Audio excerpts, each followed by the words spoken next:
ইয়া আইয়ুহাল্লাযীনা আমানু কু আনফুসাকুম ওয়া আহলিকুম নারা। আল্লাহ রাব্বুল আলামিন বলেন, ও আমার বান্দা বান্দির দল, তোমরা নিজেরা জাহান্নামের আগুন থেকে বাঁচো এবং তোমাদের আহাল, স্ত্রী, পরিবার, ছেলে সন্তানদেরকেও জাহান্নামের আগুন থেকে বাঁচাও। আপনি নিজে যেমন জাহান্নামের আগুন থেকে বাঁচা আপনার জন্য আবশ্যক, ফরজ, আপনার ছেলে সন্তানদেরকেও জাহান্নামের আগুন থেকে বাঁচানো আপনার জন্য ফরজ। আপনি যেমন নামাজ পড়বেন, আপনার সন্তানকে নামাজের কথা বলতে হবে। আপনি যেমন আল্লাহর নিষেধকৃত বস্তু হারাম থেকে বেঁচে থাকবেন, আপনার ছেলে সন্তানদেরকে হারাম থেকে বেঁচে থাকার কথা বলতে হবে।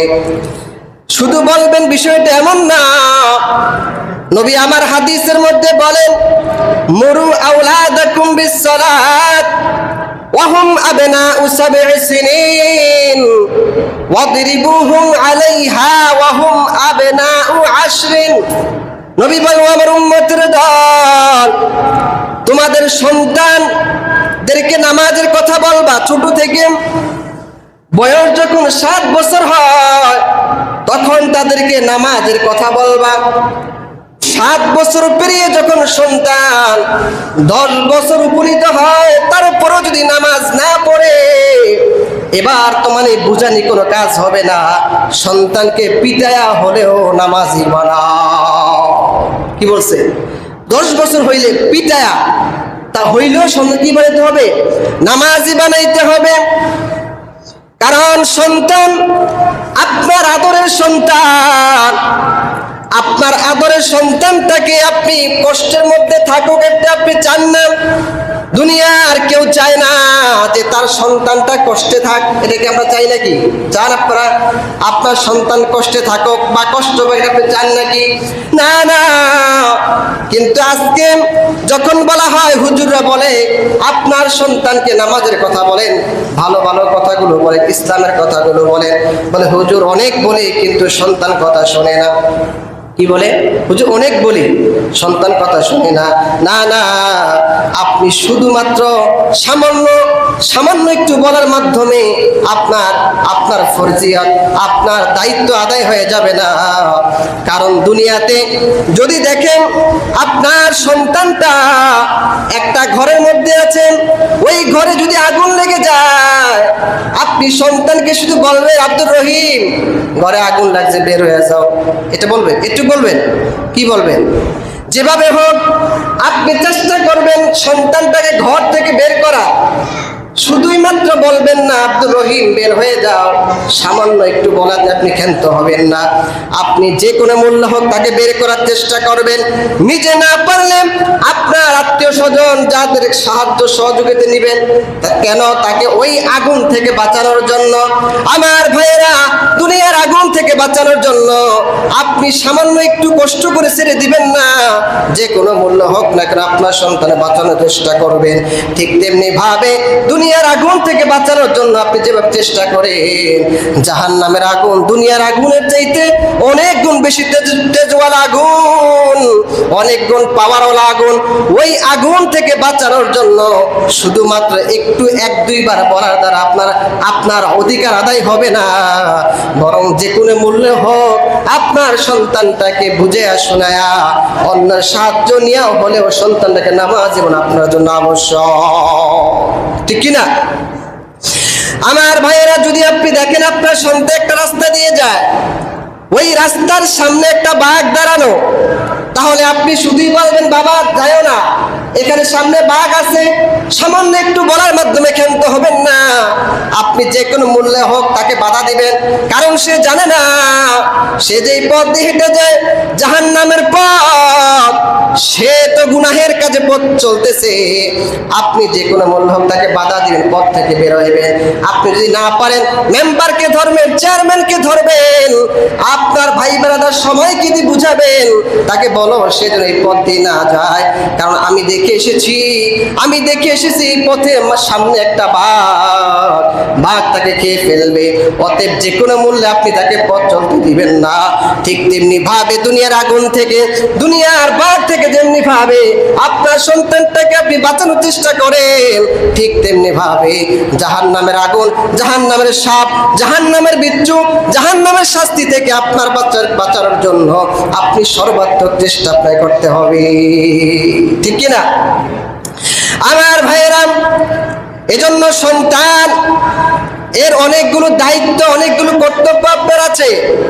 আপনি যদি নিজে আমল করেন, নামাজ পড়েন, রোজা রাখেন, কিন্তু আপনার সন্তান নামাজ পড়ে না, আপনার স্ত্রী পর্দার মধ্যে চলে না, আপনার স্ত্রী গুনাহের কাজ করে, সন্তান গুনাহের কাজ করে, মনে রাখবেন আপনি 2 বার 5 বার 1000 বার যদি হজ করে এসে আপনি যদি মসজিদে এসে কপাল পিটায় কপাল দাগ করে ফেলেন, ওই দিক দিয়ে আপনার সন্তান যদি নামাজ না পড়ে, আল্লাহর বিধান না মানে, আপনার মেয়ে যদি আল্লাহর বিধান না মানে, আপনার স্ত্রী আল্লাহর বিধান না মানে, আপনি বলেনও না, তাহলে আপনার এই আমল, এই নামাজ, রোজা, হজ, যাকাত কোনো কিছু আপনার কাজে আসবে না।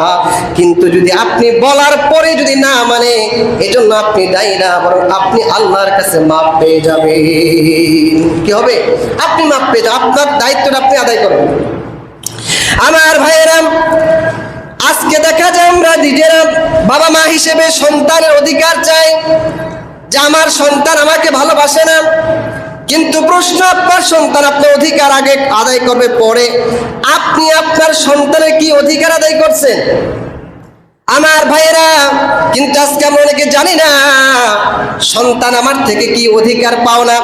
আমার ভাইয়েরা, আমি পবিত্র কোরআন এবং হাদিসের আলোকে আজকে গুরুত্বপূর্ণ সন্তানের 12টা অধিকারের কথা বলবো।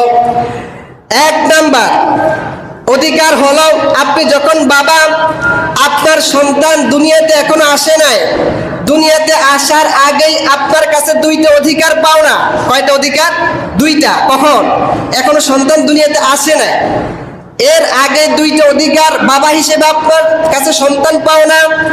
1 নাম্বার, ভালো মা নির্বাচন করা, ভালো একটা মহিলাকে বিবাহ করা, এটা সন্তান আপনার কাছে একটা আবদার। ভালো মা চায়, কি চায়? ভালো মা চায়। কারণ ফ্যাক্টরি যদি ভালো হয়, সেখান থেকে ভালো পণ্য বের হবে, এটাই তো স্বাভাবিক।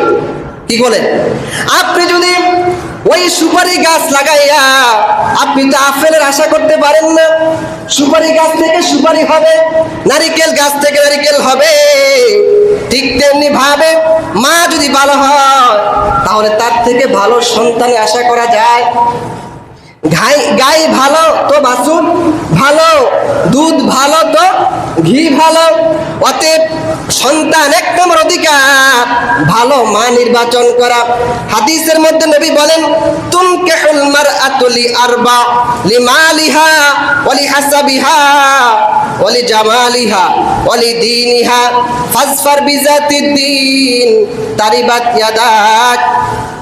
নবীজি বলেন, দুনিয়াতে মানুষ বিবাহ করার ক্ষেত্রে 4টা জিনিস বিশেষভাবে দেখে। কয়টা জিনিস দেখে? 4টা। 1 নাম্বার লিমালিহা, দেখে মেয়েটার সম্পদ আছে কিনা, যাকে বিবাহ করবে তার বাবার সয় সম্পত্তি আছে, এটা দেখে। ওয়ালি জামালিহা, মেয়েটা সুন্দর কিনা এটা দেখে। ওয়ালি হাসাবিহা, মেয়ের বংশ পরিচয় কি, বংশ দেখে।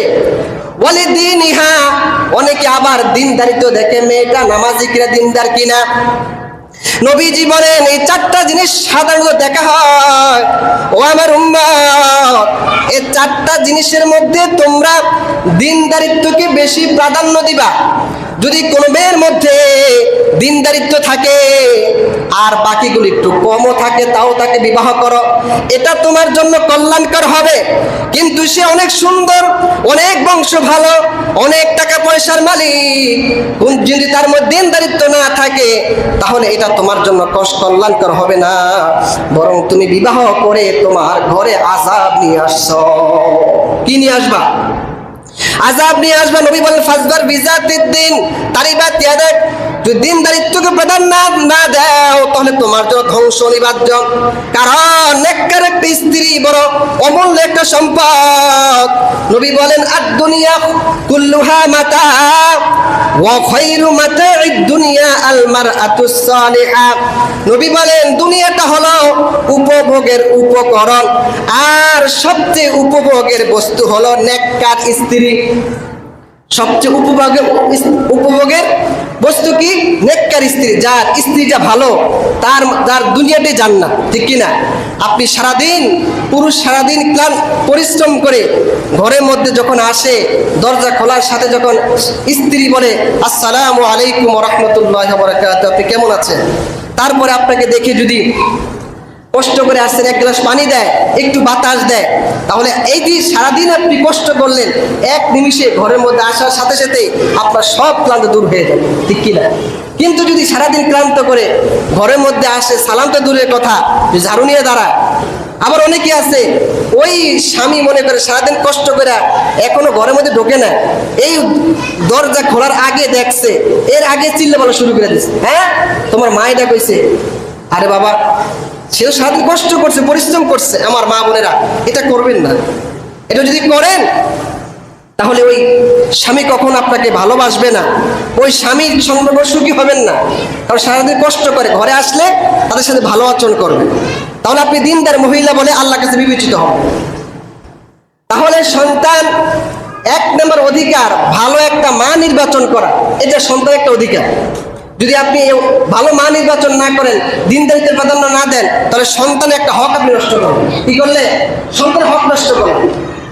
এক নম্বর অধিকার। দুই নম্বর অধিকার, আপনি যখন একটা মেয়েকে বিবাহ করে আনলেন, তাহলে যখন আপনি ওই মহিলার সাথে নীরবে একত্রিত হবেন, তখন আপনি তার কাছে মিলামেশা করার আগে একটা দোয়া পড়বেন, বিসমিল্লাহি আল্লাহুম্মা জান্নিবনা শাইতানা ওয়া জান্নিবিশ শাইতানা মা রাযাকতানা।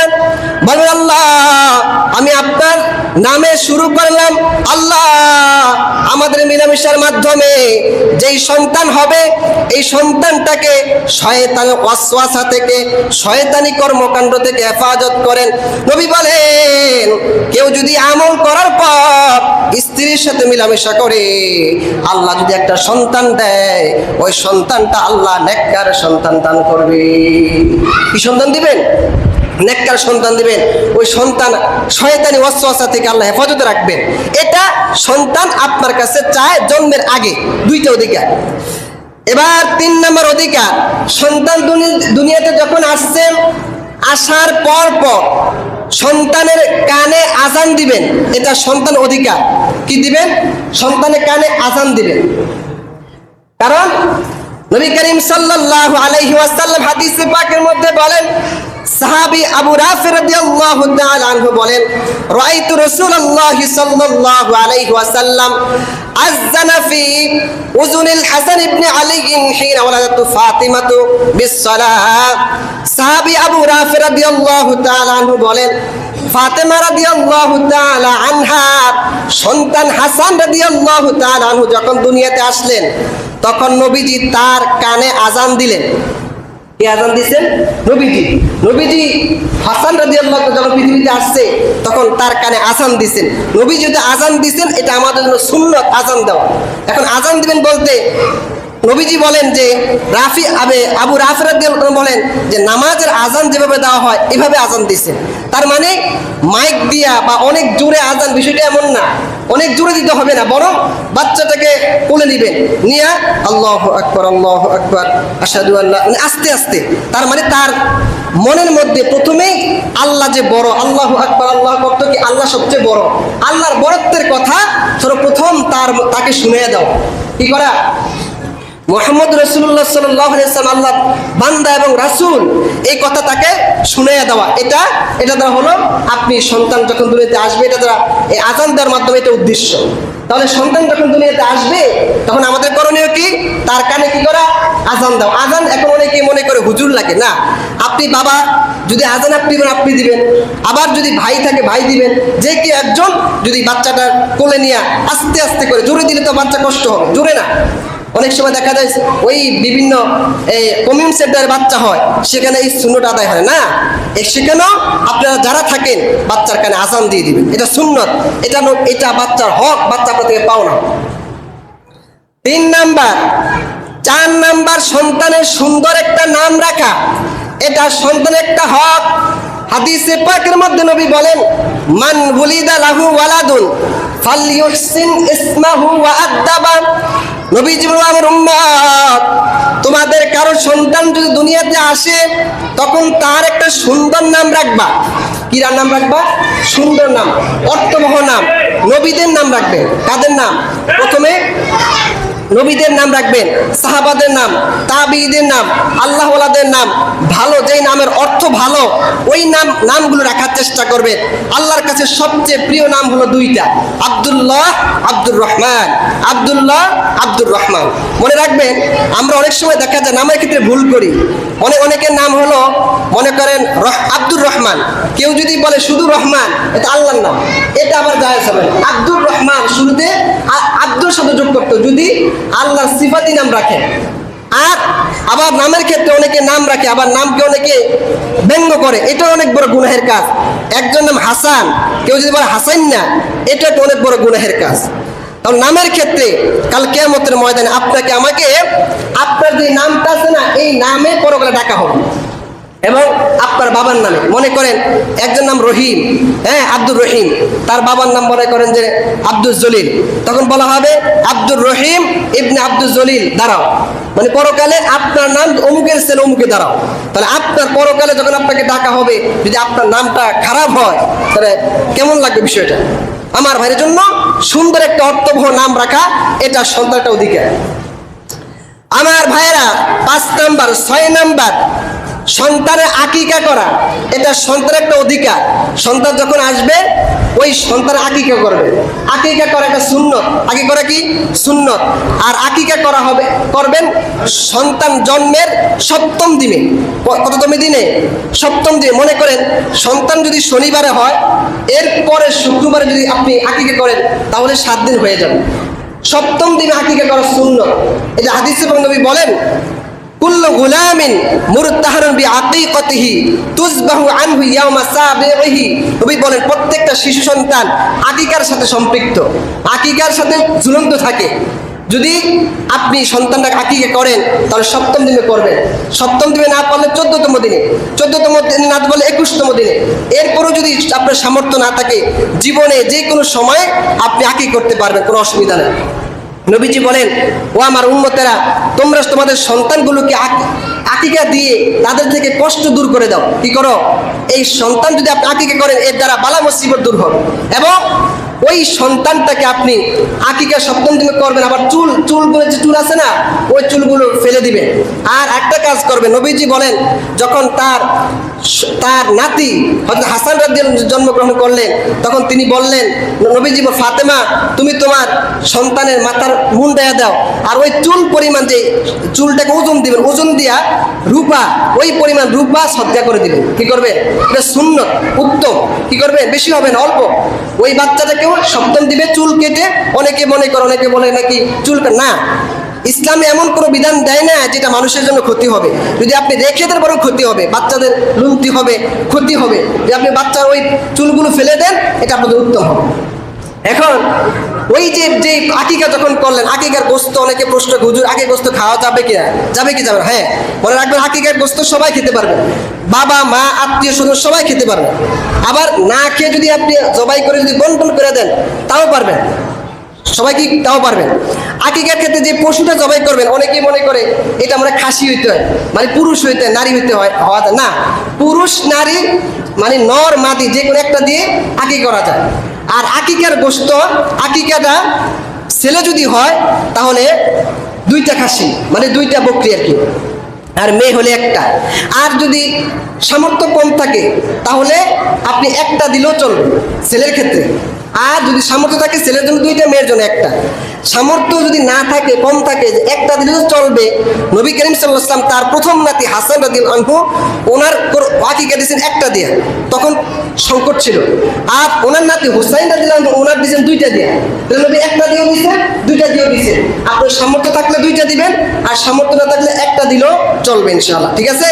তাহলে এই আমলটা ইনশাআল্লাহ আকিকাটা আমরা করার চেষ্টা করব, এটা সন্তান একটা অধিকার। 6 নাম্বার। 7 নাম্বার সন্তান অধিকার হলো সন্তানকে সুশিক্ষায় শিক্ষিত করা। কি শিক্ষা? সুশিক্ষা। সুশিক্ষার মধ্যে শ্রেষ্ঠতম শিক্ষা হলো তাকে আল্লাহর তাওহীদ, একত্ববাদে তাকে বিশ্বাসী করা।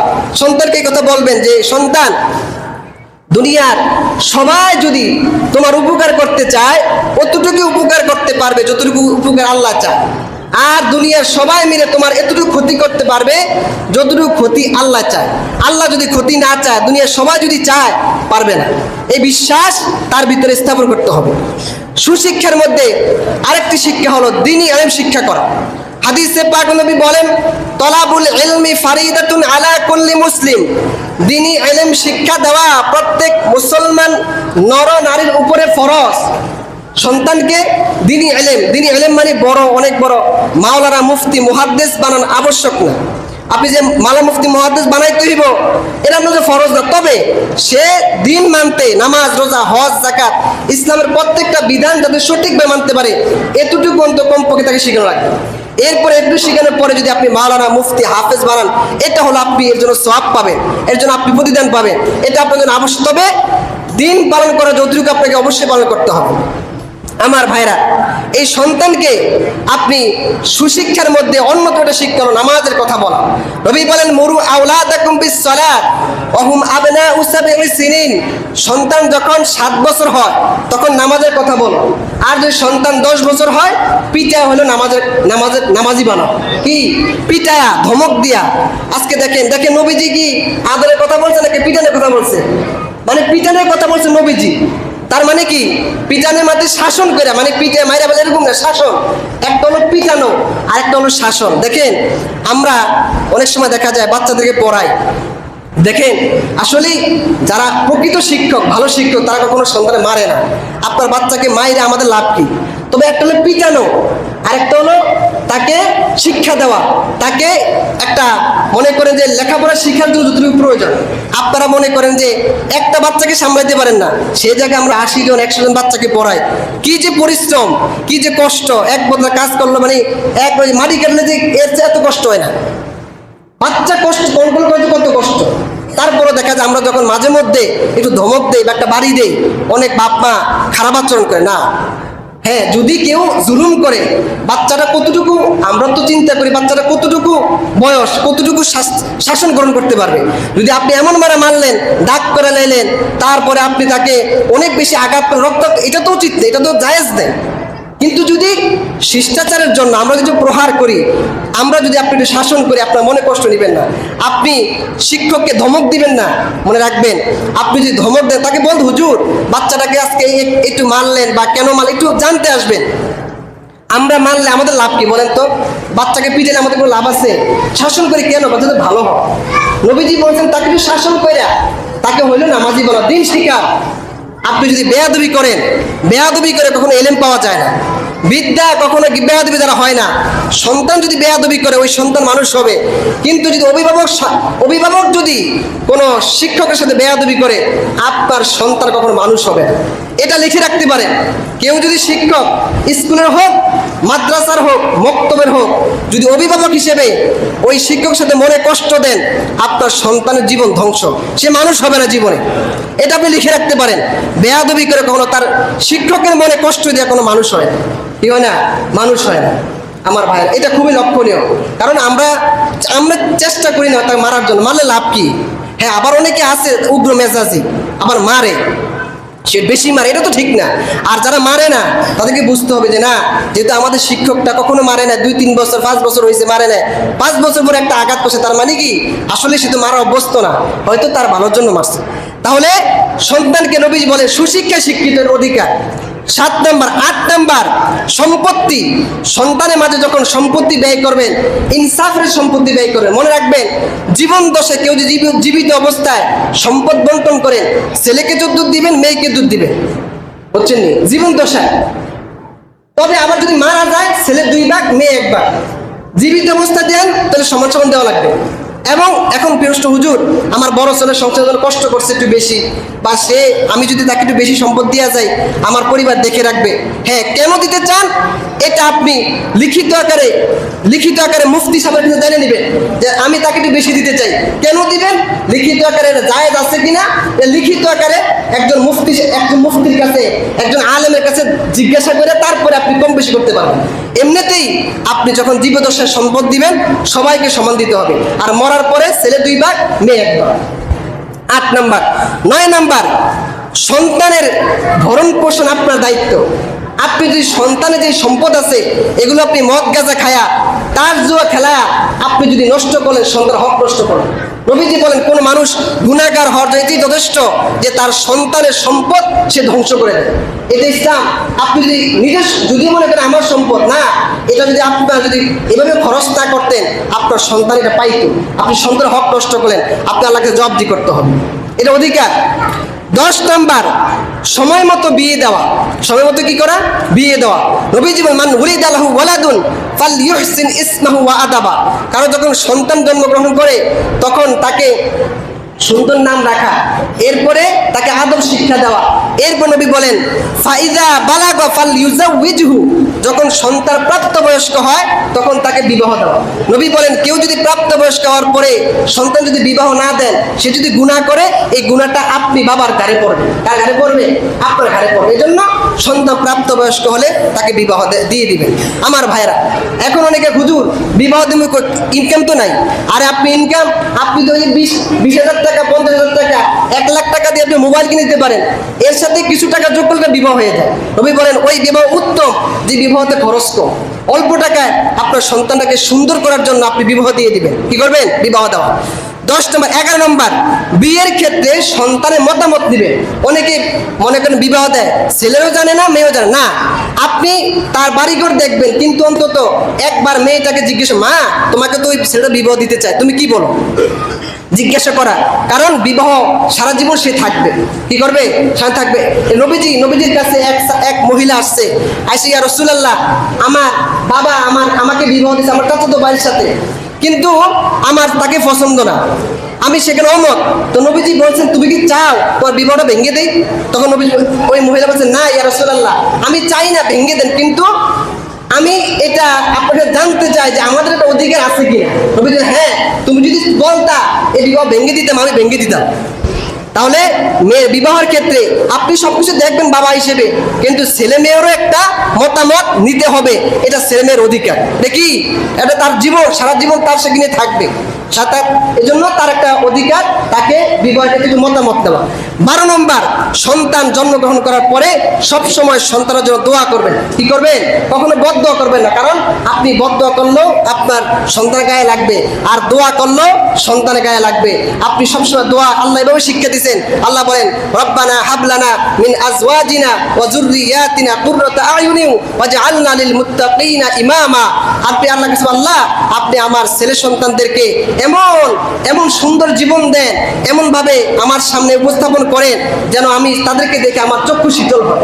এজন্য সন্তানের জন্য সদা সর্বদা আপনি আমার দোয়া করবেন। তাহলে বলেন তো, আমি আপনাদের সম্মুখে আজকে সন্তানের 12টা অধিকারের কথা বলেছি, অধিকারগুলো আপনারা পালন করার চেষ্টা করবেন।